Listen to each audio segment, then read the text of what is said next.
Can I start? Okay, ready? Yeah. 3, 2.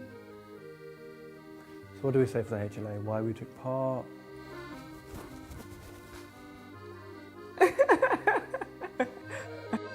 Don't move chin. So I'm just going to stop. Just when you ended. Don't look away. Yeah, That is not going anywhere. Just another day at the office.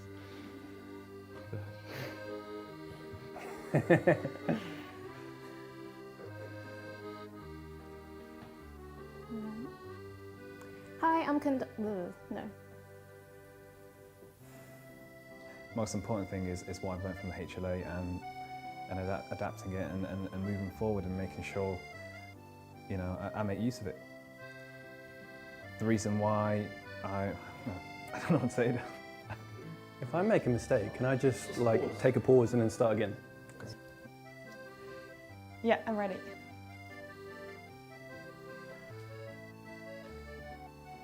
Don't really know what to say. Don't record this. I've really enjoyed it. I've learned so much, and I've really benefited from. Oh God, what have I benefited from? Oh. Okay. Is that it's been a fantastic. Oh no, I've lost it. Can you give me a countdown? I don't know how much to gesticulate. How much? It's quite a mellow person. I don't know. I'm ready. Thank you.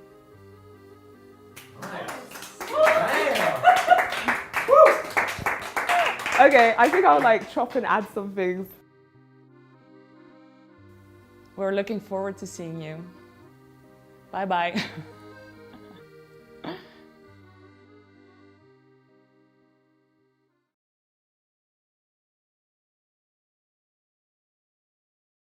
Hello, welcome to HLA Live. HLA Live is our regular broadcast on the HLA YouTube channel as well as all the other social media channels. Each week we talk to interesting people from across the HLA community. Good evening, everyone. I am really excited to be chairing tonight's meeting. Hi, I'm Rosie Spooner and I'm hosting HLA Live this Wednesday. And I'm an HLA Scholar and I'm also going to be your host this evening. To share with us their ideas and their innovations and hopefully bring them to a global audience. Quite quick, we have ideas, let's do this, let's do that. So many of the topics come from our community, with scholars and faculty expressing an interest in many of the discussions that we're about to have. Hello everyone and welcome to the HLA Live session on widening participation in the postgraduate realm. Homelessness and health. Addiction and the new normal. HLA programs are built on 6 pillars. The leader is an innovator and entrepreneur. The leader is a communicator. The leader is a manager. The leader as a negotiator. The leader as a follower. And the leader as a philosopher. If you are interested in becoming a HLA Scholar, why not get in contact? Many of the episodes in HLA Live will cover one or more of these important pillars. The HLA team consists of Pedra, Eamon, Tim, Riddy, Alistair, Adil and Trisha, and a range of other HLA scholars and faculty. Episode 31 of HLA Live is hosted by Karen Thomas and is on interdisciplinary education.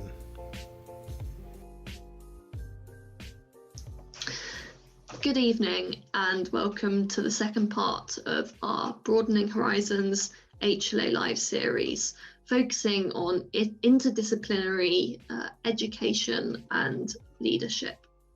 My name is Karen Thomas. Back from last week, I am a clinical academic physiotherapist and I'm an HLA Scholar this year. So tonight we're going to be talking about education, and we have 4 amazing individuals from 4 different professions, all who are leaders, very prominent leaders in their own rights.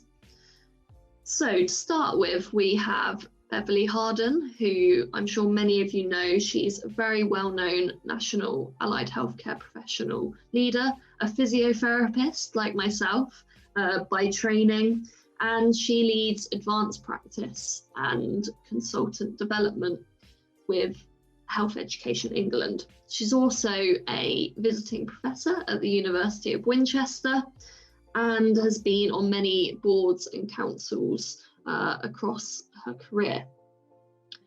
Then moving on to Katerina, again, someone I'm sure many people will know. Katerina is the CEO of the Council of Deans of Health, who influence higher education policy, really push for government funding to support education and research. And she's also in the evaluation of education and research, both here and in many countries internationally. It'll be great to hear her thoughts this evening. Then moving on, we have Andreas, who's here from King's College, London. He's a nurse by background, I should say the profession first, and then also editor-in-chief of the very influential journal, the International Journal of Interprofessional Care. He is also a director at the Centre for Advancement of Interprofessional Education, and he's based in a team at King's that really try and push interprofessional learning on the ground with doctors, nurses, AHPs, and many others. So it'll be good to have his insights from, I guess, the thick of it, and hear what his thoughts are. Then last, but most definitely not least, we have Anne Gates, who is a pharmacist by training, but most of you will know her as the founder and CEO of ExerciseWorks. ExerciseWorks supports work across schools of medicine and health in many places around the UK, and are just about to go abroad as well, thinking about Erasmus.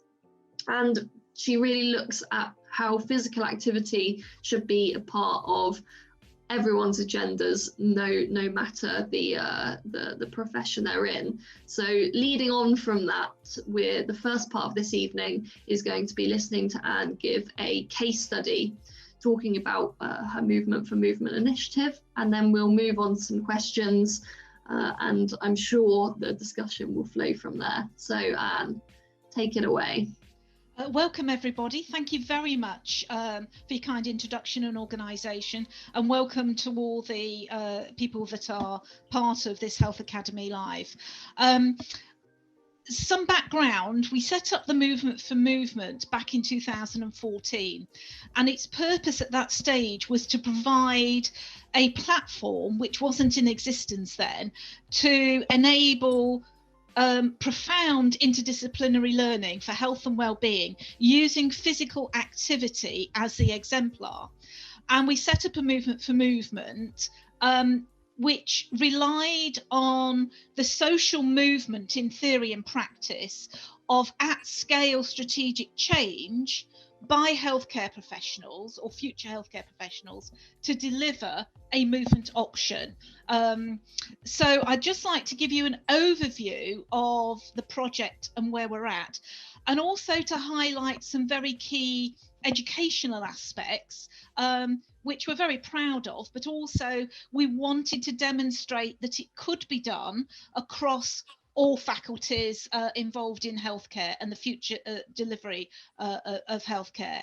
So some of the key themes that you'll see throughout this presentation are inclusivity, diversity, and non-stigmatizing images. So there's some of the design concepts that we've been very keen to incorporate, and I'm sure you'll all agree that, you know, there are many curriculum that don't hold themselves to those standards within not only the UK but specifically also the international educational arena. So one of the key issues behind the Movement for Movement resources was actually to link in with sort of Andreas's perspective in terms of ensuring that we future-proof our student healthcare professionals to become more adaptable, more enabled to deal with some of the challenges that we know are coming. Now, obviously, this was pre-COVID, but I'd just like to go through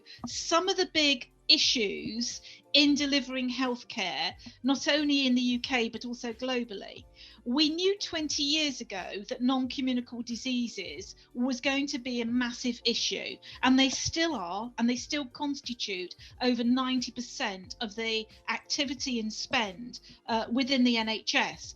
And so at the very least, we set out to ensure that students were competent, confident, and capable of delivering appropriate physical activity advice in a personalised care way. And that still is one of the big issues that students are faced with.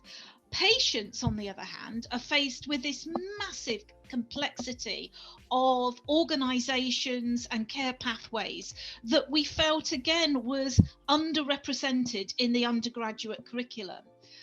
And tying into inequity, and I'm very keen on the difference between inequalities and equities, and this slide very clearly demonstrates in physical activity the difference between providing a one-size-fits-all and the NHS ideal of personalised care, which obviously you see in the bottom aspect, which I think is quite important again for that interdisciplinary learning, because it cuts down inconsistencies and improves access to healthcare options. And one of the other big things is this burden of travel towards an older population. And by burden, I mean in terms of health costs and access to health costs, but also the opportunities that healthcare professionals can contribute and right that balance within the system. But one of the things that I learned very early on in my career is that actually it was nothing to do with knowledge. These important drivers are underpinned by some very critical learning and practice, and they include understanding complexity, dealing with ambiguity, facing challenges, making sense of systems that are complex, a moral agency to act when things are wrong, and I'll, sort of like the Francis report in Staffordshire and things like that, an urgency that we've seen with the development of the vaccines, this focus on the differences and nuances between partnership working.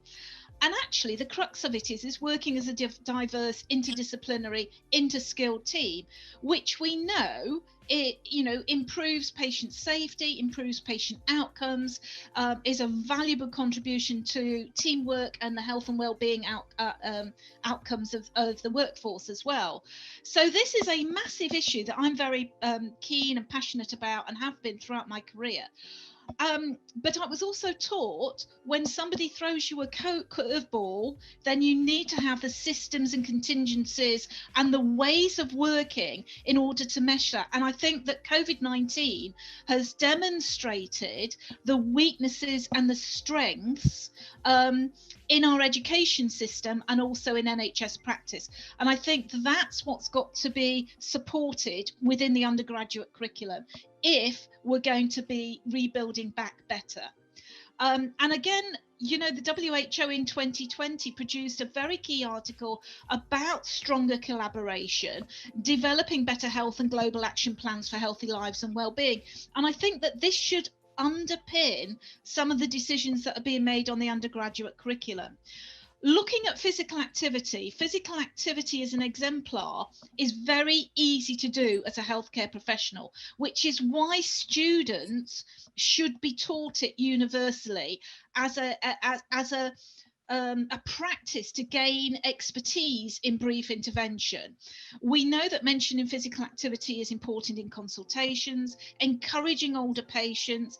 The type of activity is really important. And so this is the start of the Making Every Contact process, and demonstrates in the resources that we use and are used. They went across 81 United Kingdom Council of Deans of Health schools of health. They went to 33 UK medical schools, and they've gone to 5 lead Erasmus countries that we're working with on this particular project. But I think it's very important that we get this right, because this is at scale change, and I think that's tremendously rewarding for interdisciplinary teams that are singing from the same page right at the beginning of their career. The other important aspect is if we train them at the very beginning to understand all those drivers, then we're not losing a 10-year gap between a medic becomes a registrar and has the ability to see, you know, some of the bigger pictures and some of the bigger issues and reach out to other allied health professionals within the team. But it also means that students can start practicing some of these skills and strengthening those networks and communication communication systems. And I think that's why this is so important. And I absolutely love this quote from Wilkes, who's a US medical educator. And he talks about an adequate medical school changes what you know. So this isn't about knowledge, but a great school changes who you are and how you behave. And I can honestly say, was it not for the University of Nottingham, where I did my degree of pharmacy, and also the Derbyshire Royal Infirmary, I didn't know that I could lead. But they made me competent on my pharmacy skills and capable on my interactions with patients and populations to enable me to do things that I didn't ever think possible. And that links in with, you know, NHS entrepreneurship, this caring and sharing across the disciplines to make things happen to improve the quality of our care in the NHS. And I think that's where we're at, because actually you know, it's going to be a big global task to meet the WHO targets, which every nation in the world has signed up to, for physical inactivity. And physical inactivity is a killer. We know even in the UK that we lose 37,000 deaths each year through physical inactivity. So this is core stuff for undergraduate student health professionals. This gives them an opportunity to start embracing, strengthening those systems. So we set up a very different approach. We said, well, look, if they were going for jobs, they'd be looking at essential and desirable criteria. So why don't we synergize the language, the educational language, and their access to the resources in terms of, look, these essential plenaries are the things that you need to look at. You know, if you don't do anything else, then make sure you access and you know, and it's up to the universities to make sure that there are appropriate assessments and included in the examinations, because we know if something's examined at undergraduate level, then it will hopefully be learned, which then leads to a teaching or the interaction with that. So we've got some very key things. Most importantly, you'll see here in desirable, we've included right at the beginning change agency and leadership modules, thanks to Helen Bevan at the Horizons group. And we've also included a different approach, which is a text only. So we've tried to embrace a scenario where we've got shared purpose embedded right at the start, which of course is a lot of the quality improvement work done from the Horizons group. And we've tweaked some of the learning skills and learning objectives very, very carefully to come through that. And what we came up with was we made the decision to embed within the DNA of students the ability to become confident, capable, and competencies, which is knowledge and skills, but then show them the passage of time where they can become patient advocates, but also system advocates as well, which also links in with some of the global and national aspirations. So this is a bit of a paradigm shift in terms of undergraduate learning, and making every contact count is an enshrined quality within the NHS, but also making every influence matter. And I'm sure that Andreas will laugh at this, but my goal was, if I can get a future interventional cardiologist to become excited about changing the physical activity landscape of, for example, cycling and walking infrastructure, then I will have done my job appropriately, because we wanted to shift the emphasis back on prevention and getting upscale as well. So a lot of the resources talk about making every influence matter. We want to strengthen their roles as leaders, as student leaders, and harness that expertise they have at seeing something maybe for the first time, be it a patient or a system or a disease. So I'm going to gloss through this, but you can see that some of our resources have been very highly designed, and we had outside Erasmus funding for the design. But again, you'll see here, our goal was, whoever you are, wherever you are, physical activity is life-saving for your patient. However you do it, what that brief intervention is, and we give a smorgasbord of opportunities for them to feel comfortable with their brief interventions in whatever methodology they want to use. But obviously we align ourselves with the NHS's Making Every Contact Count, which is a 3A's approach. But the most important thing, and this builds on the new recent research, is getting the language practiced and absolutely right to resonate with patients. And I think that this is where we've really pushed the boundary in learning in interdisciplinary. It's like saying it doesn't matter whether you're a student doctor, student radiographer, student physio, the language matters. And so we've been very key on that, and we've highlighted the exact language to use, which we do believe is a global first on undergraduate education. So we've been very explicit so that we then start to build strength in this system of interdisciplinary relationships. We've also included some lovely case studies and real-time examples of where somebody has gone beyond what might be their preconceived idea or scope of practice and said, you can make a huge difference. So again, there's a different flavour of expertise within the slide sets. And we've summarised this in the 6 C's for undergraduate education.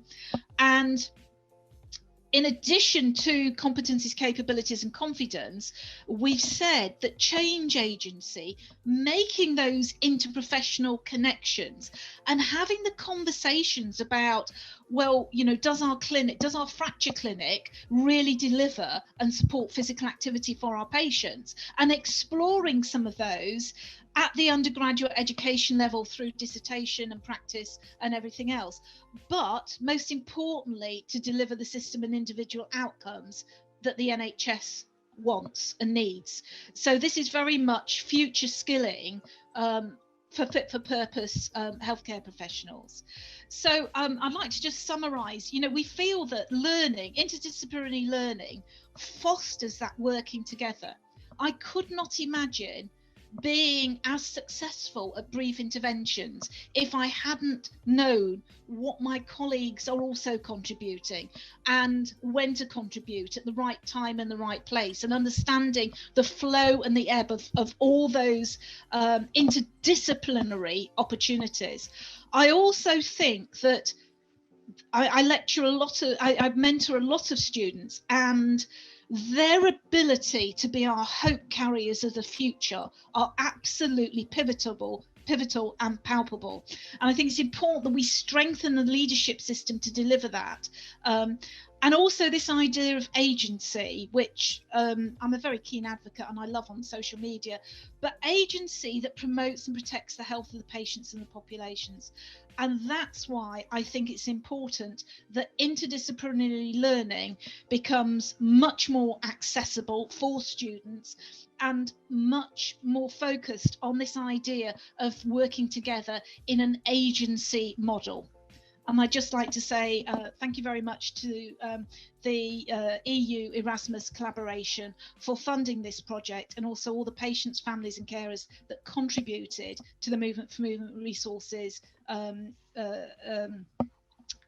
their use across the medical schools and the schools of health. Thank you.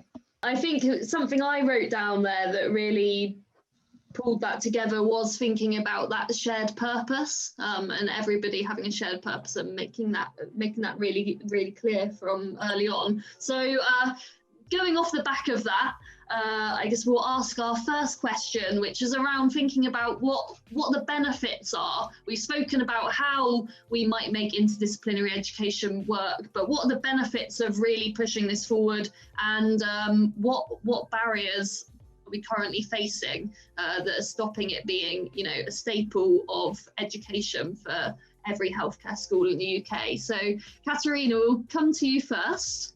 Thank you. And Anne has given us a fantastic overview and context in terms of where we have been, where we are, and where we are going. And COVID actually, as Anne rightly said, is a catalyst in terms of how we can promote further and a stronger narrative around interdisciplinary, interprofessional, but also I'd like to bring to the fore the question of the multi-setting learning as well. So not learning in one place or in one way, but looking at different methods and different tools, but also in different settings. I think that's very, very important for all healthcare professionals.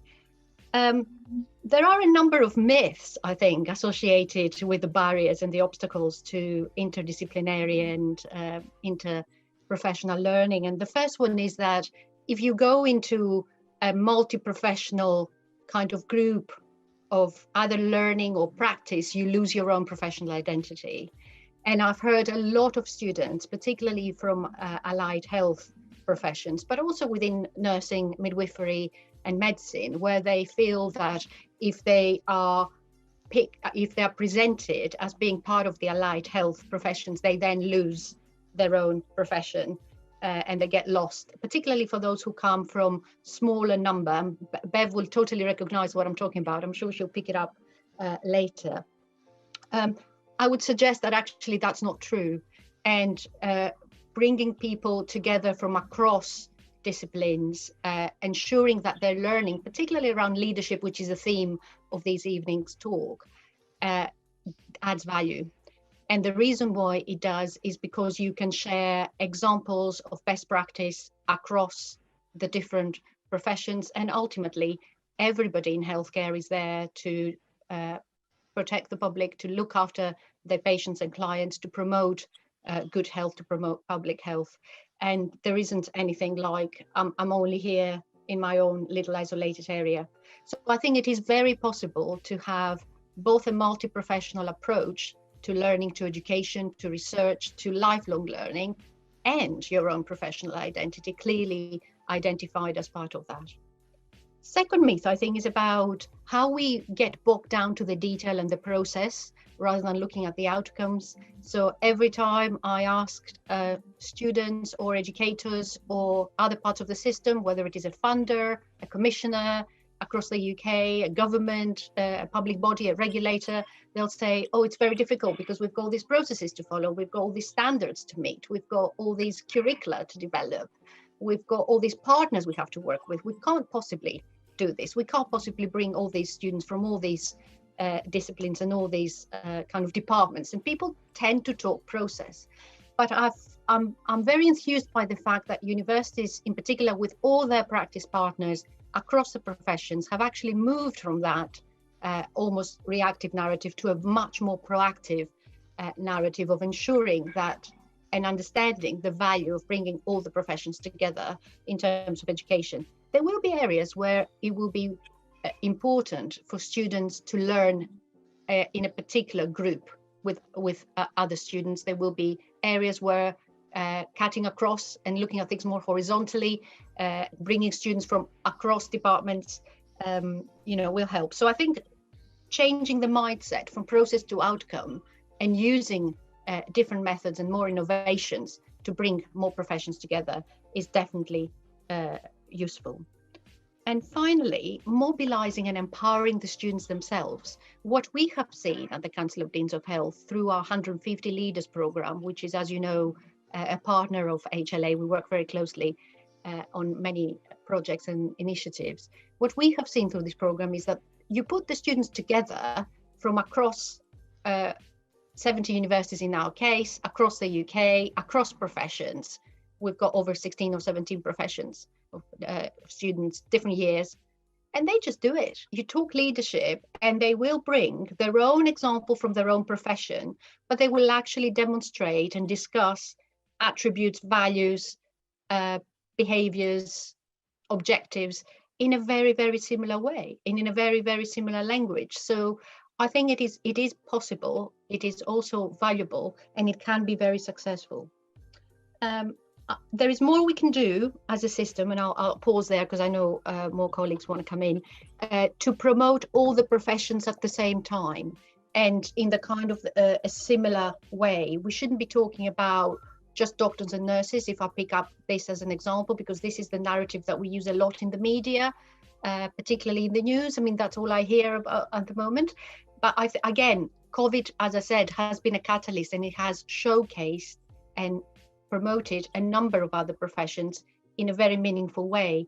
I'm sure the average member of the public wouldn't have thought of a physiotherapist as part of the rehabilitation agenda, for example. If I'm going to pick an example, they think of physiotherapists in a completely different context, usually related to sport, because that's kind of the marketing side of things.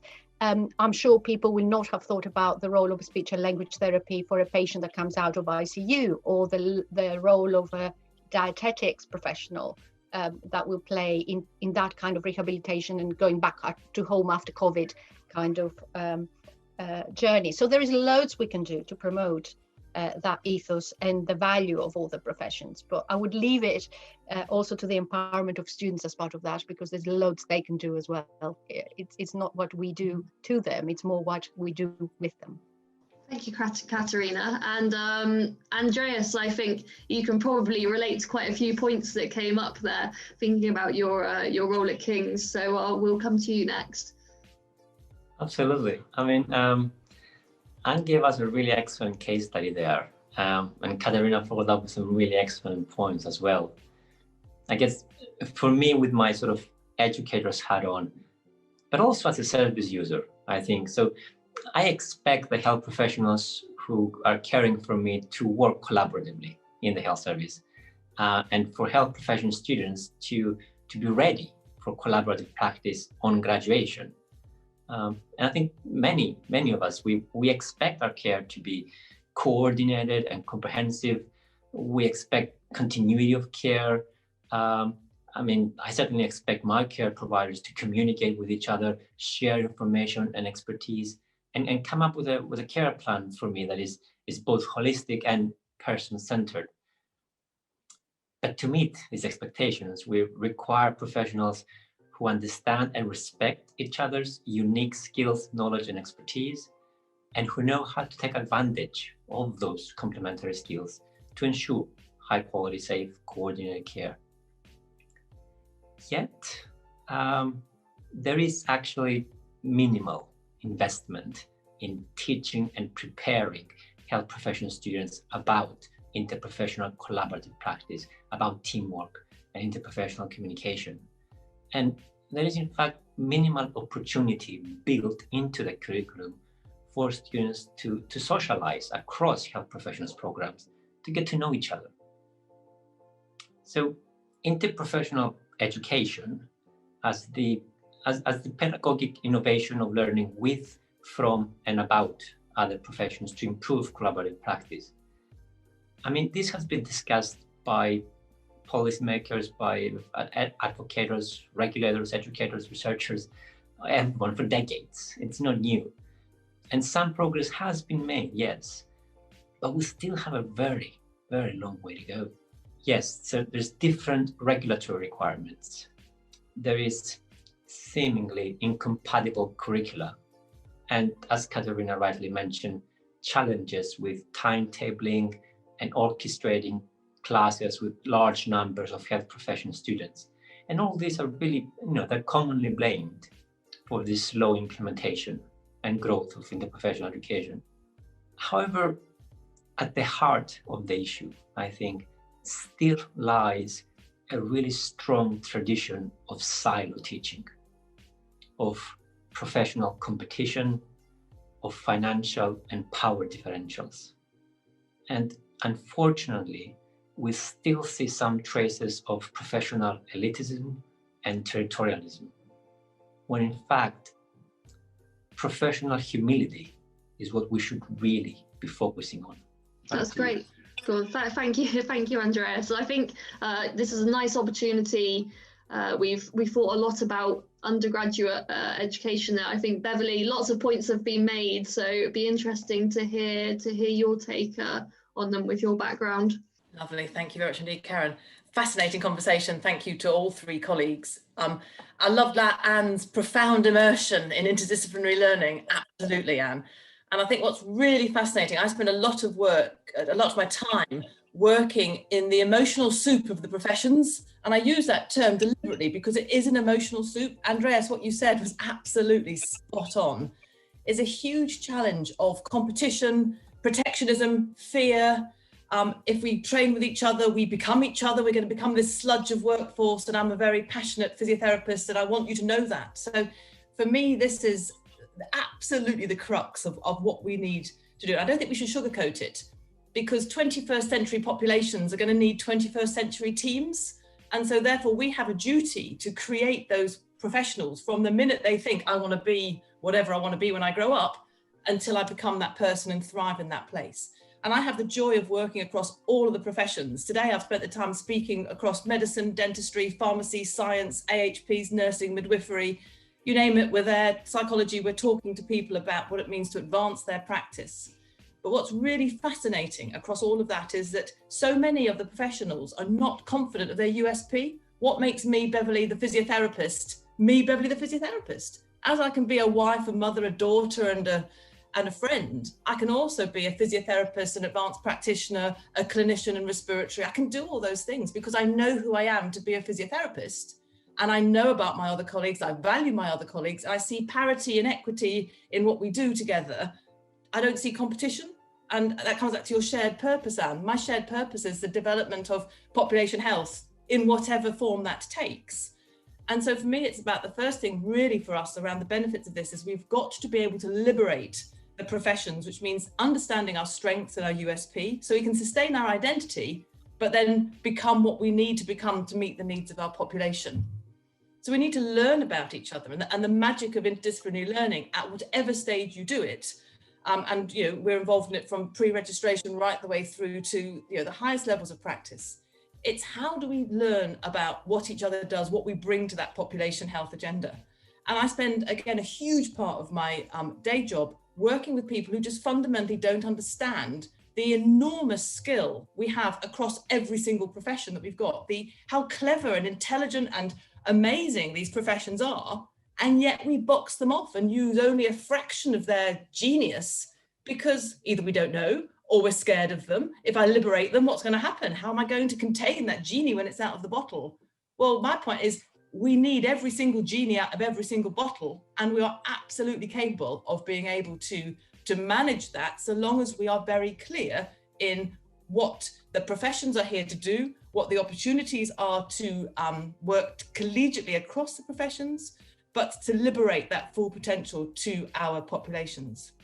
And we do that by, I believe, at every stage across our evolution as professionals, being able to have the opportunity where it is the right thing to do. And Katerina made the brilliant point, it's not always the right thing to be in the interdisciplinary space, because sometimes, if I'm a pharmacist, Anne, I want to be able to learn to be a pharmacist. I need to learn the stuff that makes me a pharmacist, but I can also learn a lot of other things together with everybody else. So it's about how do we create opportunities across all aspects of our pillars of practice to learn together. So we learn either at the bedside, in the consulting room, in the community together, in the classroom together, doesn't matter where it is. But we learn to build respect of one another, we learn to value one another, and we learn how amazing we each are and value and respect each other for it. So if we put all the dentists together to learn at a pre-registration level with the dental technicians, the dental hygienists, the dental therapists, we don't create a dental unidentified tribal sort of morph of workforce. We create brilliant dentists who know exactly what the dental hygienists can do. And so when they work in practice together, they liberate that person's full potential to the workforce and to the population. Then we have cracked interdisciplinary learning, but we need to do that at every level, and everybody take the opportunity to learn and build that understanding and respect. And when we get that to that point, then we are going to deliver the care our populations need. Thank you, Beverley. That's brilliant. And I think the points you made there about thinking on a bigger scale were really important. And also we've spoken a little bit about the different settings where interdisciplinary education can be delivered. Anne, I know you've had lots of experiences and lots of different settings and different groups. You might want to add something. I think that all the speakers have identified the huge, humongous potential that interdisciplinary adds, not only amongst each individual profession, but also to the outcome of patient and population health. By working together, by respecting each other, by sharing compassion and empathic holistic care together, we get the most out of everybody. It isn't just one siloed elitist approach. But I do, I've experienced some of the challenges in that. The University of Nottingham has tried to get together 400 students all under the same roof, all to learn about physical activity. Thank God COVID has been an enabler, because they've all had to sort the IT out. It's great, and we're going to do that in the autumn. But they did it without asking the Faculty of Nursing.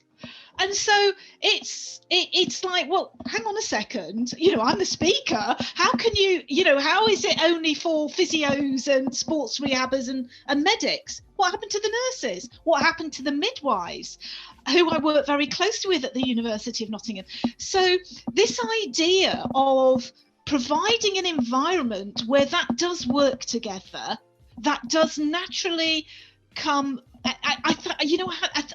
I'm passionate. I agree with Katerina. It has to be student-led, but it's difficult because they don't know what these other professions can provide. So it's like, we just want to stay in our little pharmacy group or whatever.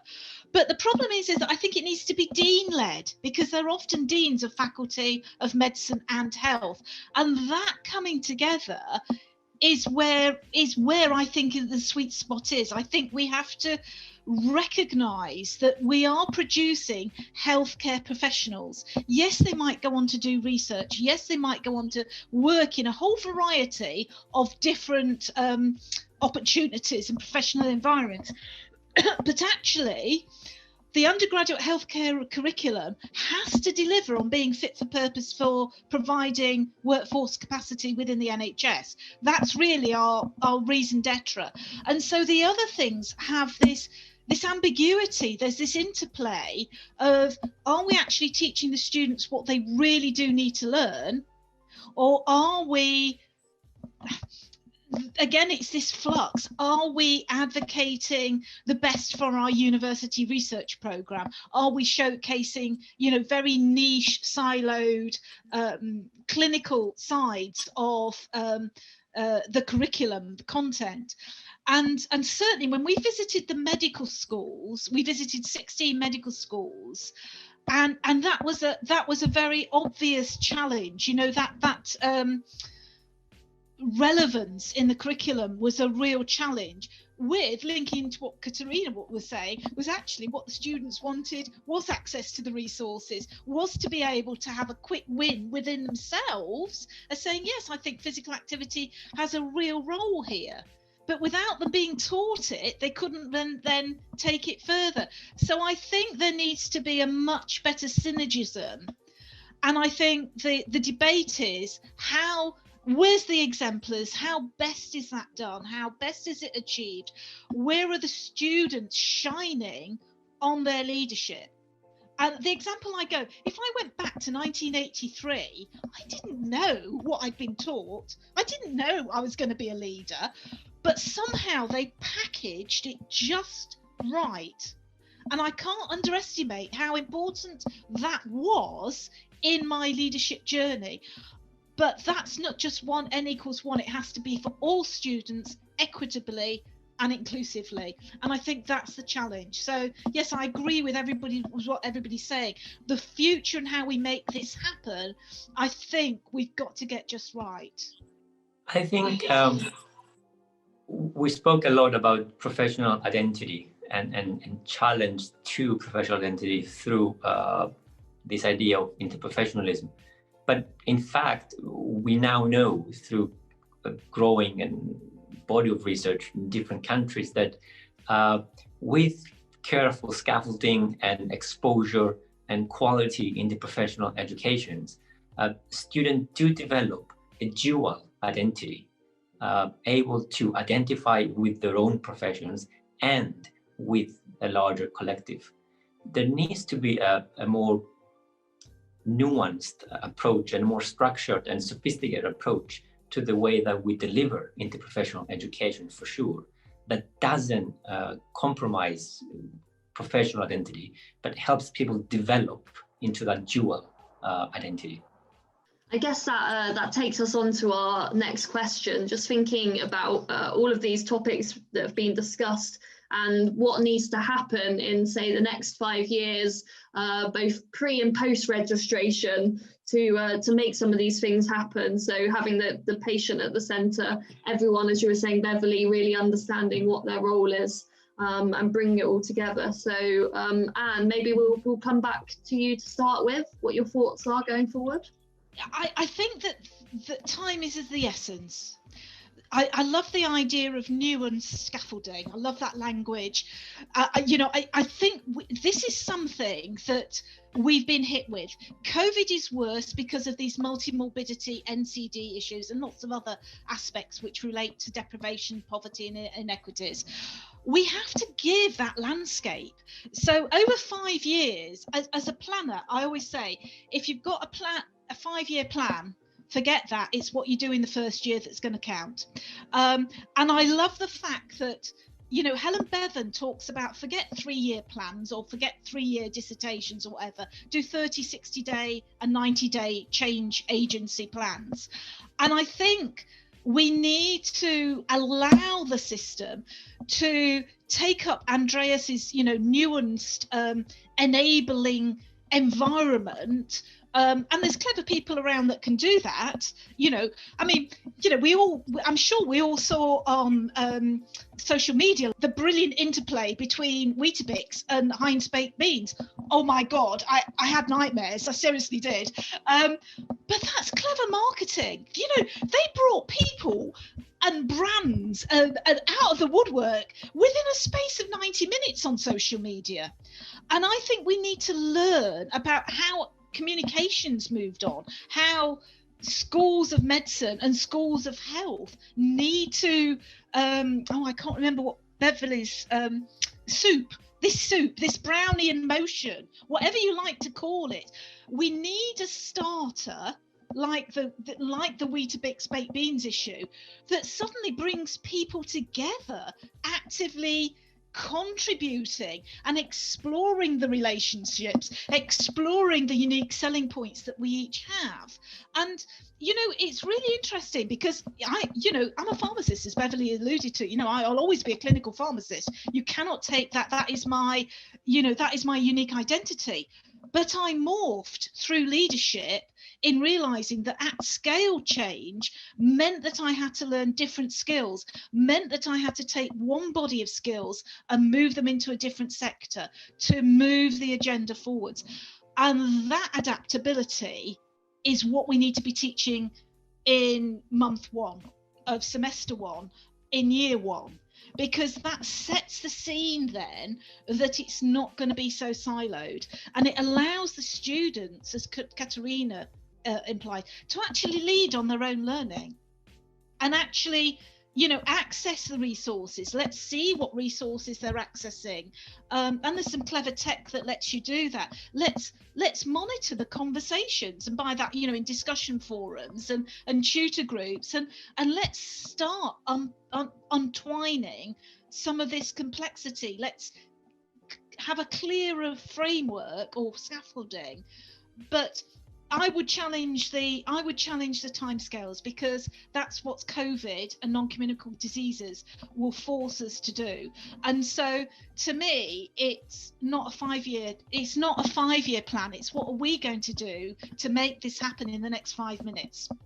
So that's my challenge, because I know that if you start, then you succeed. And I also know that if you aim to do something in 5 years, but do it in a year, that's got to benefit patient care and also this culture within the NHS. So that would be my challenge, is 5 minutes, 5 months, 5 years.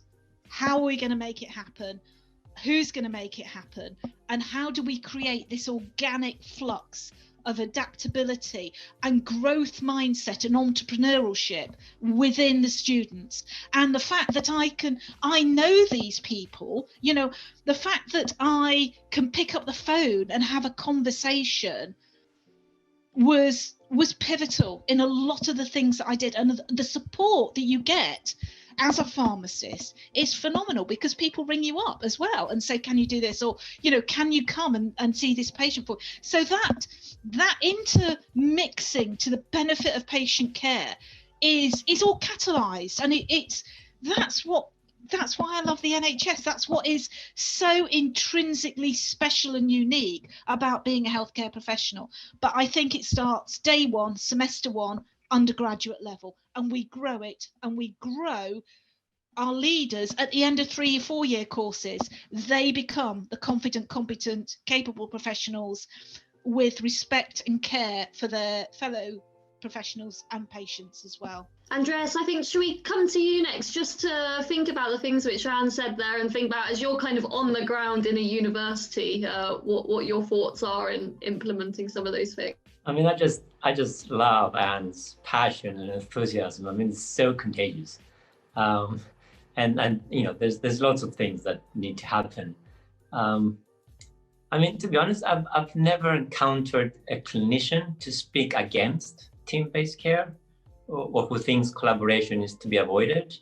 I mean, perhaps there are some that do, but in my experience on the shop floor, people want to feel part of the team, to feel supported, secure, welcomed, valued. So frontline clinicians, in my experience, do not require convincing. And I think neither do sort of later year health profession students who've been exposed to practice and to quality interprofessional education. And there's lots of examples of that in literature. I think the main challenge lies with those who are distanced from everyday practice and from patient care, but who do make the important decisions, nevertheless. So obviously, changing the way funding and commissioning decisions have historically been taken, I mean, it's not easy, but it is needed to push through this agenda. And adjusting professional regulatory systems and processes is also not easy, but it is needed.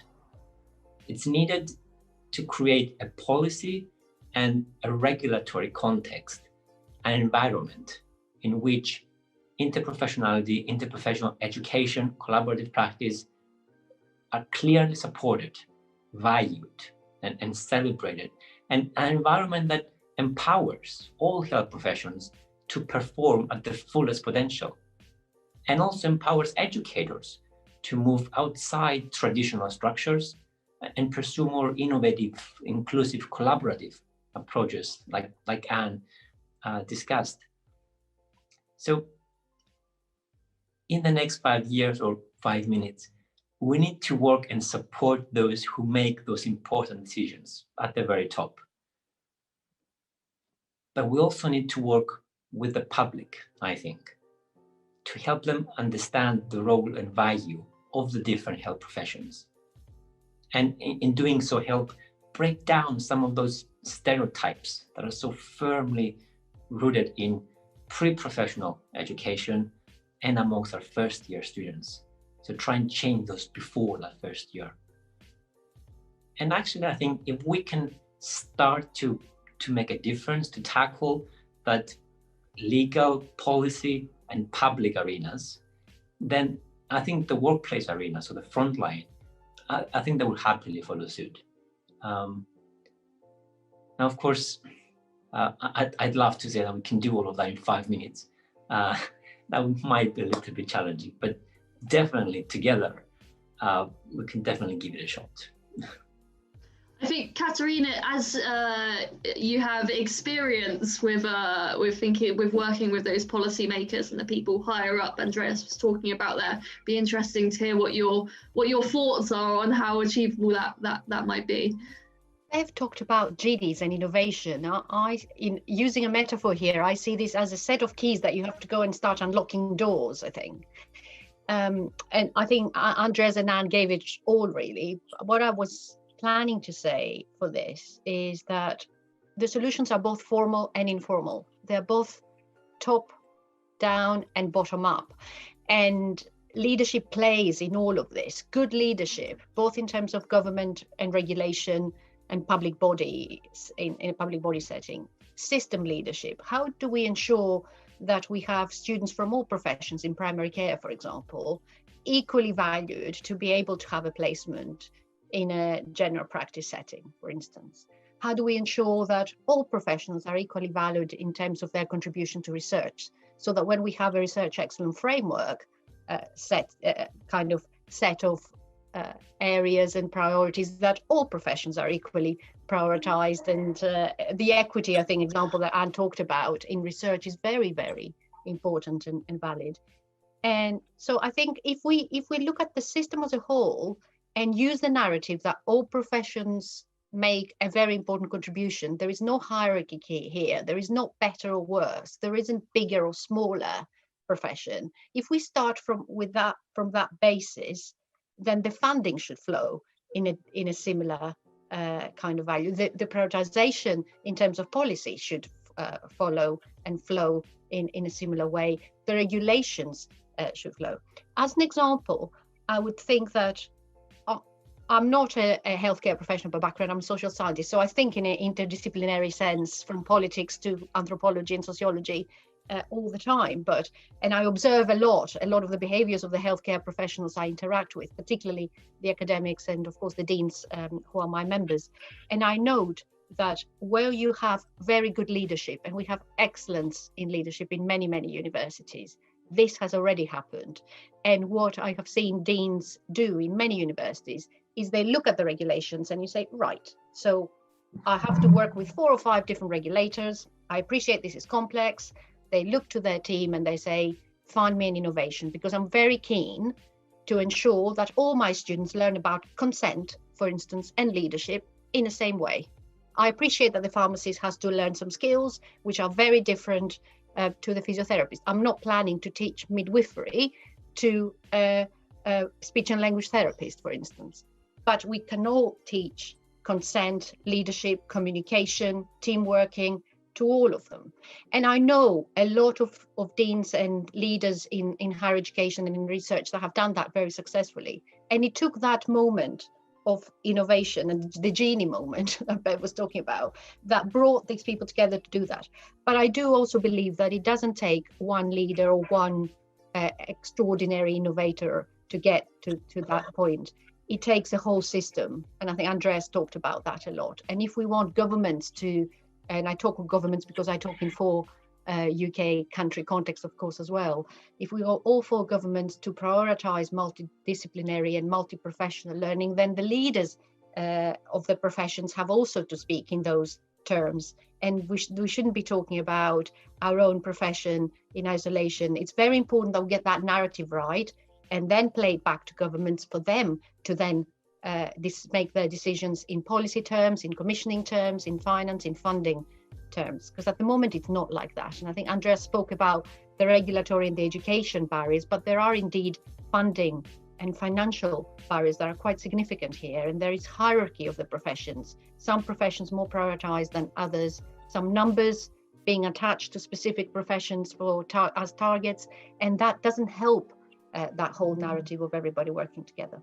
And finally, it's the promotion and marketing. I think Anne spoke about that very, very much. We have to be clever about how we sell the professions as a group, as a family, but not as isolated members of a family. Great. And then coming to Beverley, lots has been said already, but it'd be interesting to hear your thoughts. And we spoke a lot about undergrad education and then policy and high level. If there's anywhere in the middle with your area of work that we could make changes. Thanks, Karen. So I think I'm absolutely with Anne. We've got to get a wiggle on with this because there's work to do, and I would argue that the clock is ticking. And you know, Katerina is completely right. This is about the policy driving the direction that we need to see. And I would argue that the long-term plan published back in January last year, gave us the strategic direction which sets the scene for interdisciplinary everything.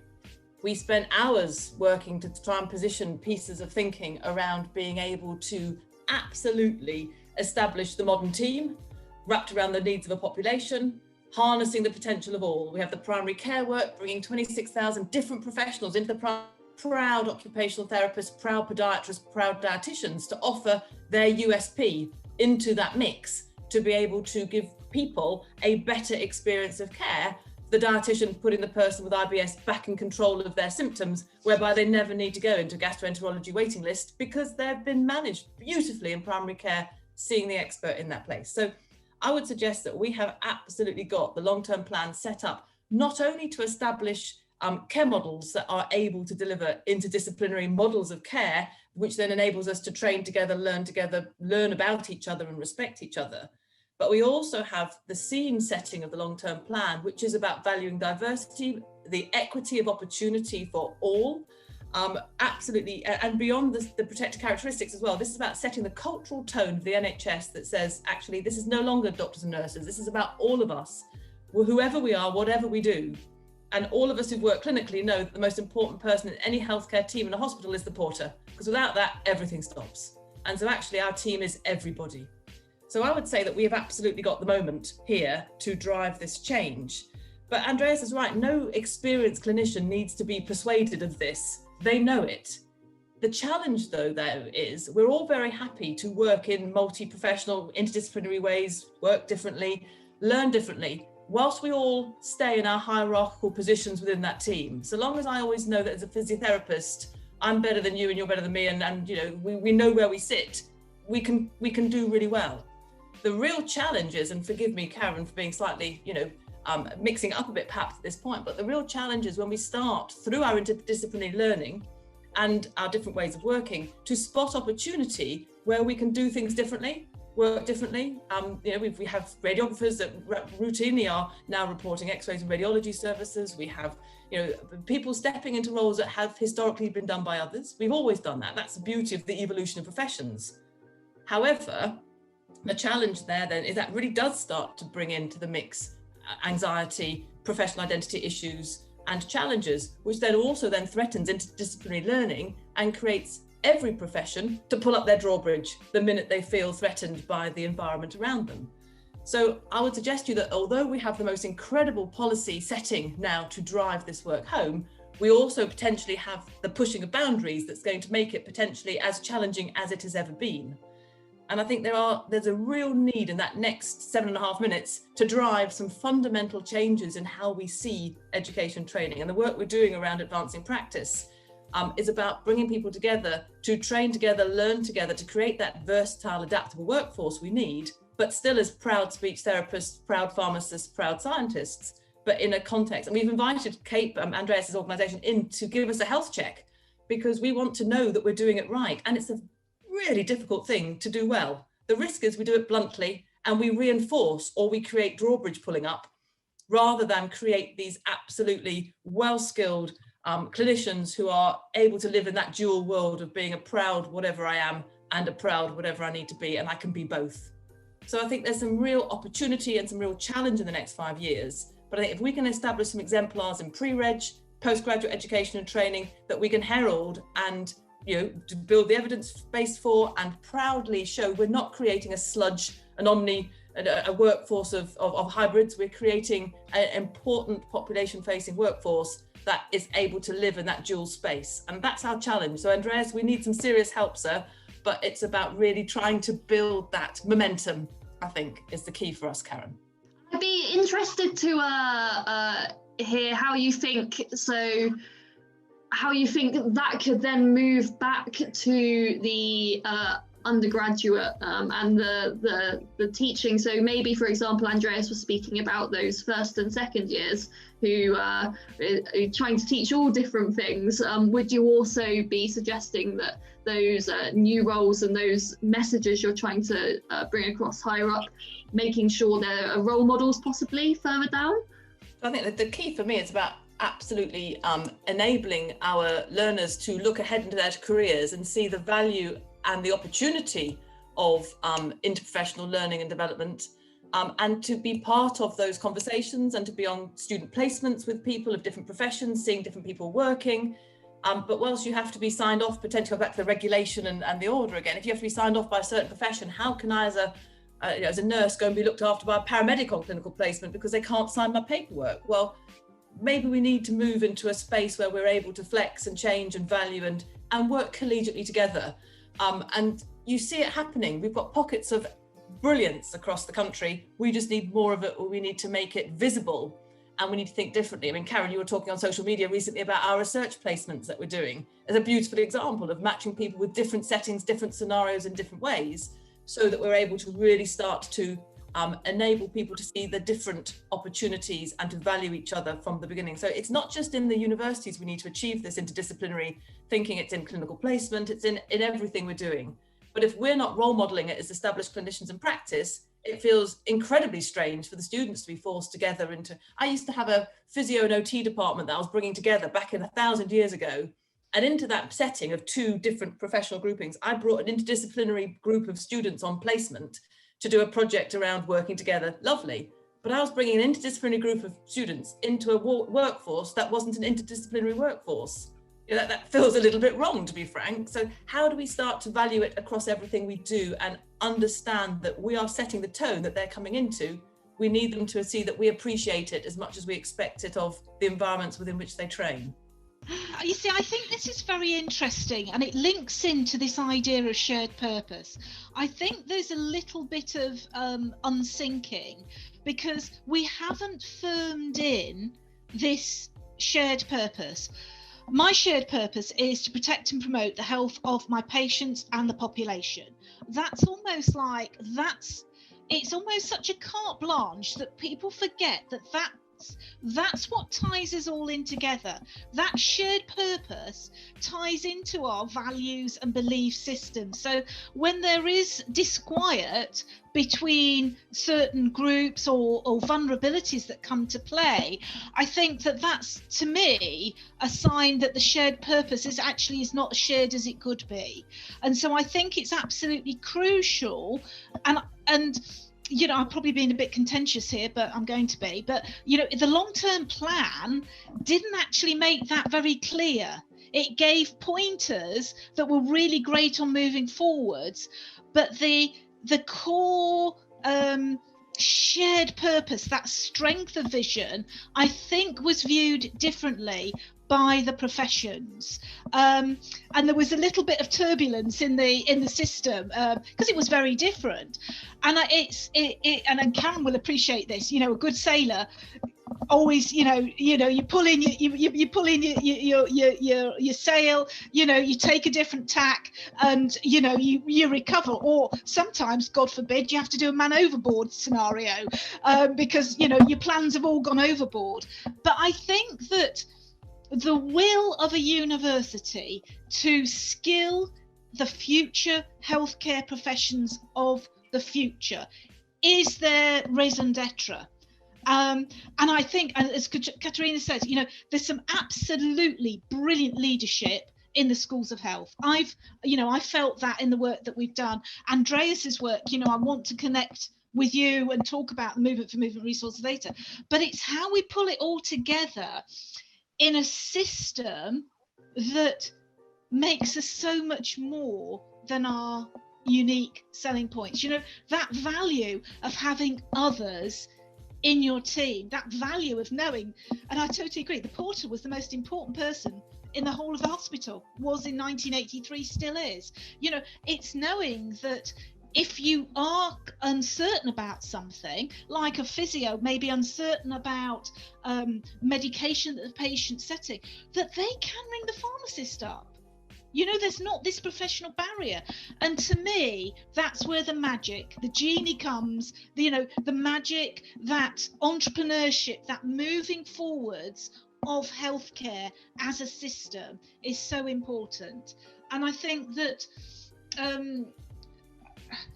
even if you look at leadership terms, relationships, values, beliefs, they trump culture and strategy and policy every day for breakfast.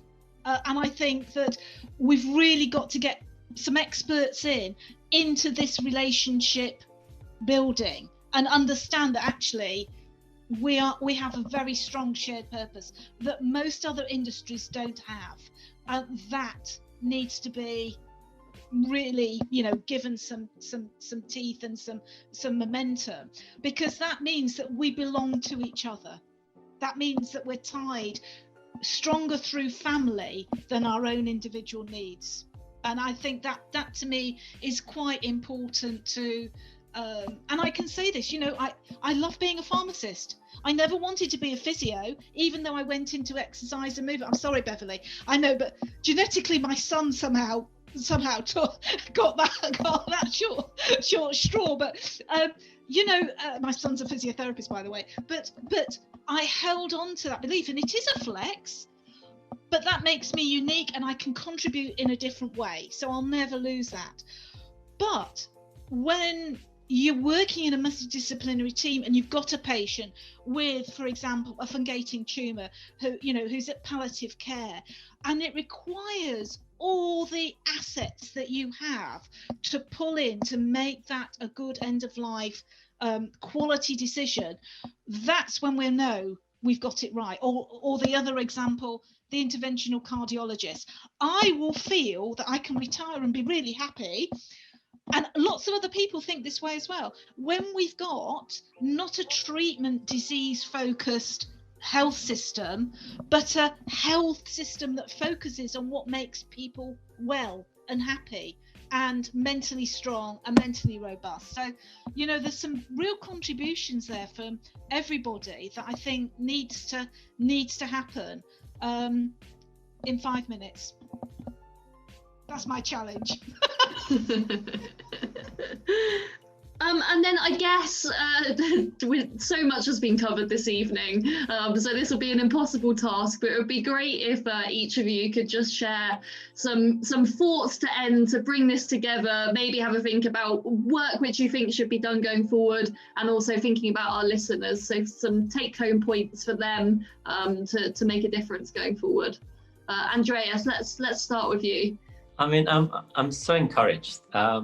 This has really been such a rich discussion, and I'm really pleased to see so much support from such great speakers.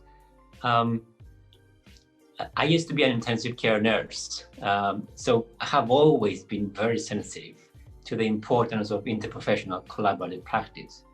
And more than my personal experience of, in intensive care, there's been large-scale research evidence since the 1980s that showed that units with stronger team practices deliver superior outcomes for patients and family members. And units with poor team practice, they feature higher death rates and poorer outcomes. So I know very well that good interprofessional collaborative practice enabled through interprofessional education throughout a professional's career can really make a difference to patient care. It's just really encouraging to just see wider interest and support from this panel, especially. In terms of sort of concluding, I don't want to repeat myself. Perhaps I want to highlight, I think, something I haven't mentioned, that we now have decades of research on teams and teamwork. And all that research has clearly shown that placing different people together in a room doesn't make them a team. And calling them a team doesn't make them a team. And teamwork in everyday practice, it doesn't just happen, no matter how much we wish for it. But there is now a rich, evidence-based curriculum on how to foster teamwork attitudes and skills among the health professions. And we need to take better advantage of that knowledge space. And interprofessional education as a distinct educational approach that I argue moves beyond shared learning. But interprofessional education, despite all the support, sometimes it still feels like an afterthought, like a nice extracurricular activity for the students, a luxury even. And I think we need to move past that. And as the speakers have said, we need to get a move on here. I think it's time that we acknowledge, that we accept that weak interprofessional practice risks the quality, continuity, and efficiency of patient care and compromises patient safety and clinical outcomes. We need to be honest with that. And yes, it is time. Let's turn rhetoric into reality. Let's start to imagine a process of redesigning health professions education, and as the other speaker said, health workforce planning. Redesign around patient and community needs rather than profession-specific priorities. A process that places interprofessional education at the heart of health professionals' learning, practice, and continuing professional development. And I think the responsibility for doing this lies with everyone. Whether someone is a pre-registration student, an early career professional or researcher, a university lecturer, we must all work together collaboratively to, I think, ensure a happier and resilient health workforce. Good teamwork does make people happier. And I think by having a happier, resilient, stronger health workforce, by extension, that will help to create a stronger national health service. So I agree with everyone. Let's get going. Let's make a difference. I think my final thought is that universities are hubs of innovation. We have a COVID vaccine thanks to international research that came out of universities. We know about the different variants of COVID because of the great genomic science, again, across universities, both in the UK, well, there is leadership in this area, but also through international collaboration and research across the world.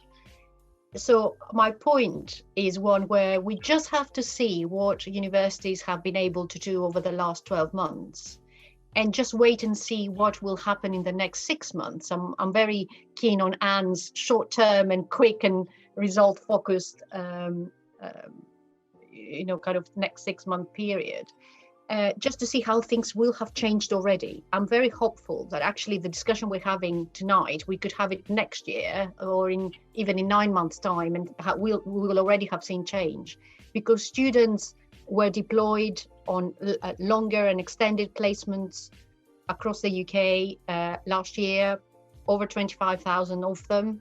I'm talking both in the area of nursing midwifery, less so in allied health, but medical students as well have supported very much the workforce and other professions and disciplines as well. Through that learning, I know Andreas referred to ICU and ITU, they were all working together as part of the support to the pandemic. Currently, they're testing their fellow students in universities daily. Healthcare students are there doing the frontline testing for their colleagues. They are part of vaccination teams. These are experiences that they will stay with them forever. And they are interdisciplinary and kind of faceted experience, because they're doing it not just as a nursing student or a physio student or a pharmacy student, they're doing it together. And I think that will bring the catalyst. We know that crisis brings change. We've seen it over the years, and I'm hopeful that the pandemic will actually give us some really, really good outcomes, both in terms of the students and what they've learned, despite the difficulties, despite the very extremely challenging circumstances they found themselves in, but also for the educators who had to switch on, switch off curricula, turn them around in a weekend to change them, yet to change them again, to the academic leaders and deans who had to create guidance for how they're going to run their university, how they're going to run a skills lab, why they have X number of students on placement, Y number of students in an online lecture theatre kind of setting on Zoom, and another number of students on a skills lab on campus. So all those kind of very complex scenarios, I think, have probably brought people together, and they've probably brought the thinking together as well. I mean, look how we are today. We are on Zoom across all sorts of places where we all are based today, talking across professions, talking across settings, talking across our different jobs. And, you know, imagine that the lecture theatre of today is also one where you can bring the students from across, not just faculties or your own university, but I would suggest across universities and even across the world. And you can bring an academic from Canada, which is what we did yesterday when we had our research. I hope you are watching and following our research month, Karen. You promised me you would. You know, at the Council of Deans of Health Research Month, we had about over 150 participants listening to an academic talking about international research from Canada. You know, we wouldn't have had those things. We didn't even think about doing those things. We were flying people over for a 1-hour lecture. And I think that will bring the catalyst. Innovation is happening now, and let's watch it and let's see what happens in the next 6 to 9 months. Great, thank you, Katerina. I think that's a really positive message, definitely. And again, links back in some ways to what Anne was saying about that change needing to happen straight away. As she said, it's already happening in front of our eyes. So should we come to Beverley, if that's okay, next? Thanks, Karen. So I think the fascinating part of the COVID time has been that mask wearing in clinical practice has broken down barriers in a way that we've never seen before. Suddenly you can't see who somebody is, and it's really fascinating seeing people identifying themselves in different ways, which is beautiful. But actually, despite that, the masks, the PPE broke down barriers, and because it was, as Katerina rightly says, a time of crisis, we had shared purpose in spades. Everybody got to work, everybody gave of their best to those populations and continue to do so with a huge admiration. The challenge is when we have seen pauses in the challenging times, we have seen retrenchment of professional behaviours, and some of them have been in a recoil way, which has been to almost overcorrect the loss of hierarchy, the loss of professional I'm going to call it boundaries. It's probably the wrong technical term, but we've got to a point where we got to a very, very enabling environment. Clearly, it was in crisis, so therefore there's always going to be a need to go back to a different and established way of working. But we saw quite an interesting sort of retrenchment. And I think what is fascinating about that is that absolutely we have seen innovation in a way that could really drive, and for us is absolutely driving interprofessional and cross-country, cross-world training in a way that we've never seen before. But we're going to have to absolutely think beyond that. It's not going to happen organically necessarily. Some places it will, without a doubt, but it's going to need some steerage, it's going to need some thought and some intelligent application. We're going to need to reassure people of the evidence base. I mean, the evidence base that Andreas has been talking us through, we know that, we see it, but we have to keep reminding people, because somehow within us, maybe we don't quite remember it or believe it, but there's something that's holding us back from driving that as a huge patient safety agenda. We have got to embrace the evidence base, courageously move forward, but this catalyst for change is going to have to be harnessed. I don't know it's going to be enough to drive the change we need to see in pre-registration training. And I think the issue for us is we've got some really interesting little catalysts happening. We've got the drive towards simulation, blended learning, some really exciting opportunities. But if we put a group of nurses into a pseudo operating theatre to run out some role play of each being each other, we've missed the opportunity of the simulated operating theatre where we bring the ODP students in, we bring the nurses in, we bring the medics in, or we have a rehab suite where the whole multi-professional team, and we learn together. But here we get to a stage where we're potentially having a discussion about who gets a simulation suite on a Thursday afternoon. Is it the nurses, is it the midwives, or the physios? No, it's all of us doing a mental health scenario together, playing our parts, learning together to value each other. So absolutely, I share the positivity, but I think it's going to need, as ever, the ability to coax it along. And I think that, you know, there are so many different ways that we can do that. We need to think that through together. But I think also the risk for me of our Zoom world is we still need relationships. We still need to see the whites of each other's eyes. We still need to bond as humans in the moment. And we know that so much of interprofessional learning is not just, you know, I really respect you, Anne, as a pharmacist. I can see your clinical brilliance. That's great. But for Anne and I to know that Anne likes sailing and that, you know, the things that matter to Anne in a way that in a formal setting like this on Zoom, you never learn that stuff, although we've managed it quite well tonight. But generally, it's harder to learn than if we were stood by the coffee machine walking between lectures or sessions together. So there's a real issue for us of we have the most phenomenal moment of change, but it's going to have to be enabled. It's going to need to be intelligently thought through. Otherwise, we run the risk of a blunt response, and we don't capitalise on this amazing, unforeseen moment of change. So my plea is for coaxing and building on the moment, not hoping organically it's going to happen. Great, thank you, Beverley. And then last but not least, Anne, do you want to leave us with some closing thoughts? I mean, I think it's been a really constructive discussion, and there's lots of things come out. I mean, I've already managed to move people towards 5-minute planning and everything else, so I consider that a huge success. But I do hear what Beverley's saying, and I think that, people don't like change, and I think that we have to be mindful of some of those bumpy, blowy, out of port experiences, for want of a better word. But something that I learned and really was marvelled at was the work that Katerina had done with 150 Leaders programme. And I think that that's the essence. Students, well, I've not met it. The students are incredibly bright. They are our future. They are our hope carriers. Not to put too much pressure on them, but I have hope in the students of today producing wonderful healthcare systems of the future. And I think that the art in all of this and discussion is to enable them to do it in a way that harnesses social media. I mean, you only need to follow We Student Nurses, and their GIF game is the best in the business. And I've tweeted that, and it's like, wow, I can learn from them. What they do and how they engage is incredibly unique. And I think the challenge is in harnessing and allowing others to learn and harness in their own professions. But this shared purpose that we all embrace is to protect and promote the health of our patients and our population.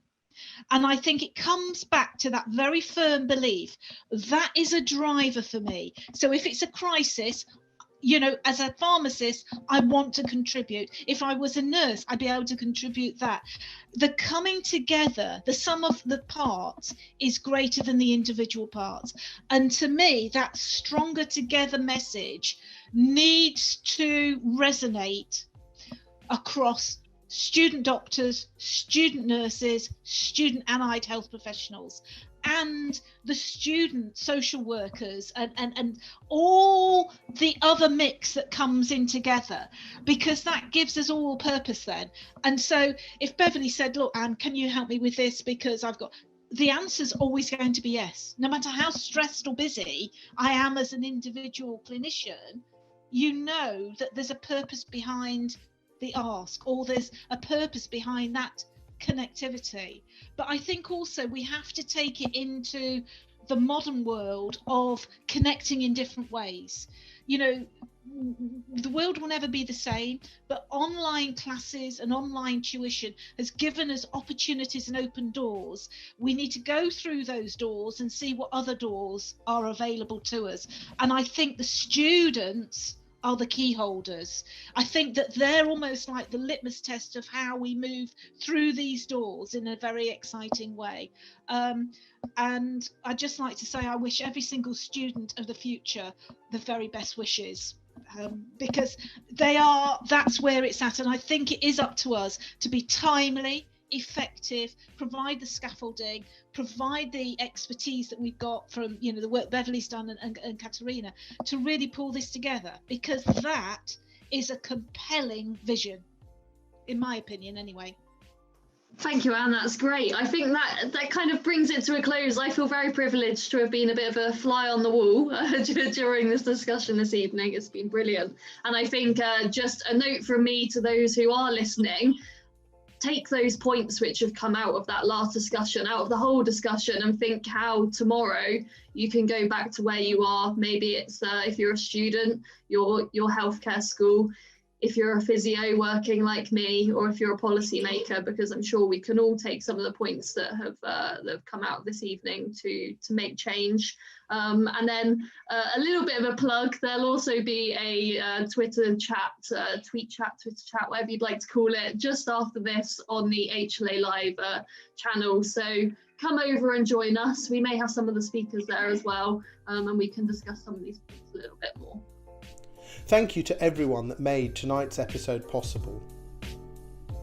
Whenever our scholars are thinking about complex problems facing our health systems, we encourage them to think about how they make significant change in the world of healthcare. We are incredibly lucky to have some incredible scholars in the HLA. They use the HLA as a platform to take their ideas and bring them to fruition. If you are interested in the work of the HLA, why not join us at one of our future HLA events? Why not join one of our programs? Why not even become a HLA Scholar? Thank you for joining us. My name is Johan Marliner, the Director of the HLA, and it's a good night from all of us.